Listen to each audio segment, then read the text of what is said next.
아, 이렇게 하면 어떻게 해야 되지? 아니, 이렇게 하면 어떻게 해야 되지? 이런 감정이 불안이라는 감정인데요. 불안하면 미래를 통째로 생각하는 경우가 있습니다.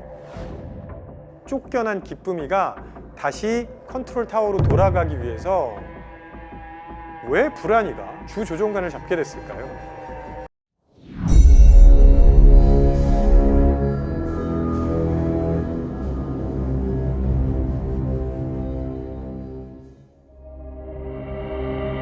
사이코패스, 나르시시즘, 인격적 장애의 일종. 자신의 성공을 위해서는 가리지 않고 가리지 않고 나쁜 짓을 저지르며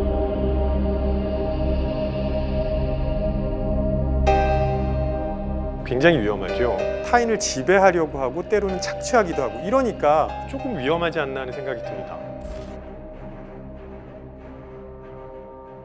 이번 시간에는 대중문화를 심리로 풀어보는 시간입니다. 심리학자의 관점에서 영화 속의 인물을 분석하고 이야기를 나눠보겠습니다. 2015년에 개봉한 1편 이후에 9년 만에 나온 작품이죠. 800만 관객을 돌파한 인사이드 아웃 2에 대해서 이야기를 나눠보겠습니다. 인사이드 아웃 1편에서는 5가지 감정이 나왔었잖아요.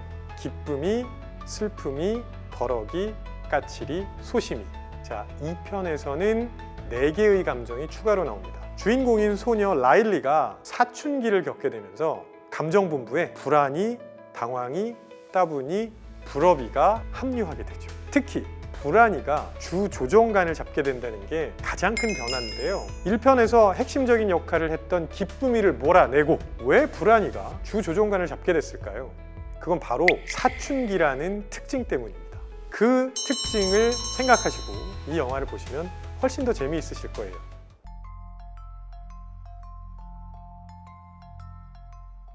소심이는 다른 말로 하면 두려움입니다.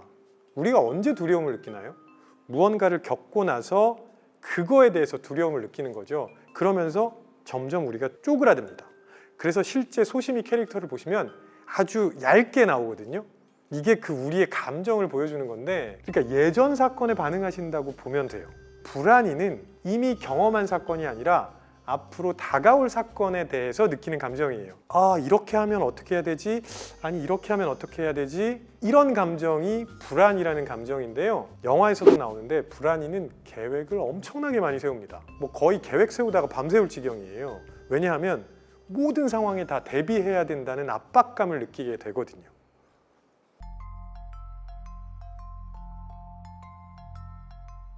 두 번째 편을 보면 불안이한 때 쫓겨난 기쁨이가 다시 컨트롤 타워로 돌아가기 위해서 그 모든 기억들을 폭파시켜서 그 추진력으로 돌아갑니다. 그래서 신념 저장소까지 오게 되고 그 나쁜 기억들도 신념을 만들어내는데 아주 중요한 역할을 하게 됩니다. 결국은 라일리가 긍정적인 면과 부정적인 면 모두를 받아들이게 만들고 있다는 거죠.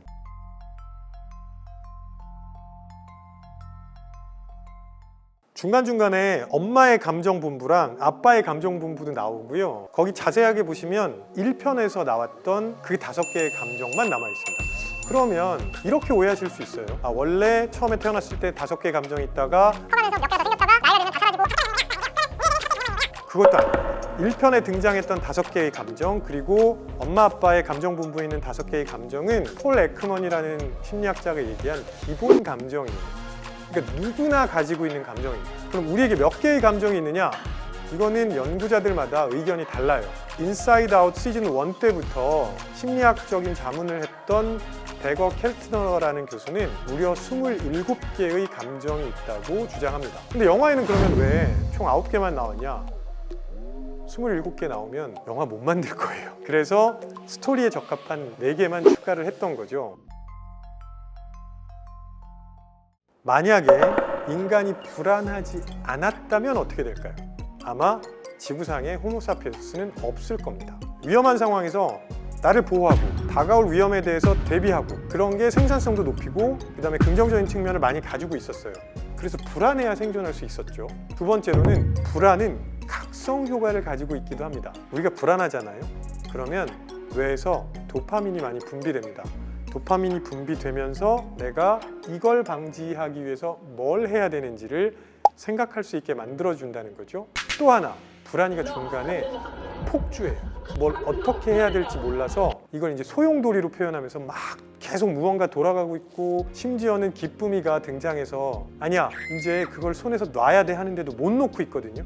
이게 불안할 때 나타나는 대표적인 행동입니다. 그래서 불안할 때 시야가 좁아지는 걸 잘 이용하시는 게 좋습니다. 시야를 최대한 좁히세요. 그래서 내가 지금 당장 해야 될 거, 그거 하나를 먼저 시작하시는 게 좋습니다. 그러면 자연스럽게 불안감이 줄어들게 됩니다. 그렇게 그 하나를 잘 해내면 그 다음 것도 잘 할 수 있거든요. 그래서 오히려 시야를 좁힌다는 측면에서 긍정적인 측면이 있죠.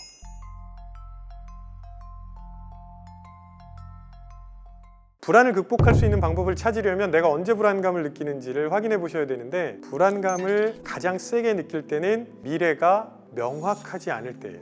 그래서 불안하면 뭘 지금 당장 해야 되는지 그거에 초점을 맞추셔야 돼요.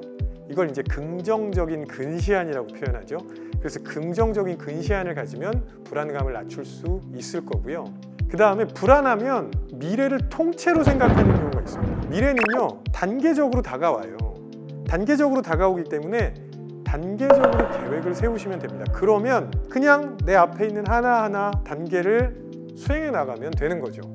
그래서 잘게 계획을 나눠서 세우시는 거를 권해드리고요. 막 스트레스 받고 불안하면은 평소에 안 하던 걸 하세요. 헤어스타일을 바꿔본다든지, 갑자기 이사를 가겠다고 하시던지, 뭐 이런 거창한 무언가를 하시려고 하는 경우가 있는데, 그런 거 하지 마세요. 불안할 때는 새로운 거 하시면 안 됩니다. 불안할 때 새로운 거 하다 보면 잘 안 되고요.